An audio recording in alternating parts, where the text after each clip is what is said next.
Sementara itu, pelaku usaha di Bali saat ini dalam kondisi SOS. Salah satu cara yang bisa dilakukan untuk membantu pelaku usaha di Pulau Dewata, yaitu Otoritas Jasa Keuangan atau OJK, segera menerbitkan peraturan force majeure untuk Bali. Pengurus Daerah BPD Himpunan Pengusaha Muda Indonesia (HIPMI) Bali, Agus Permanawidura menyatakan pihaknya menginginkan agar OJK bisa memberikan POJK khusus kepada Bali. POJK khusus atau surat edaran khusus yang intinya adalah memberikan keringanan kepada para pengusaha. Ia menegaskan pengusaha saat ini membutuhkan kepastian regulasi yang memperbolehkan perbankan memberikan keringanan pada analisis kredit bagi pelaku sektor pariwisata.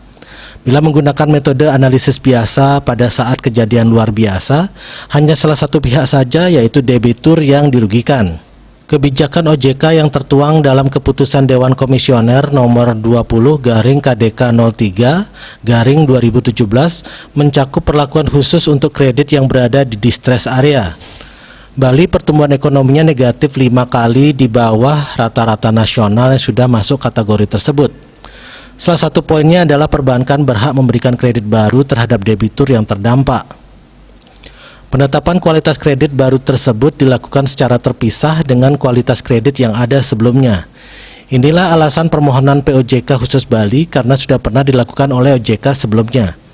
Peraturan force majeure dimaksud yaitu berisikan kebijakan khusus bagi para pengusaha dalam mendapatkan tambahan pinjaman. Para pengusaha tidak dapat mengajukan tambahan kredit. Satu-satunya harapan adalah peran OJK dengan memberikan pinjaman lagi kepada pengusaha.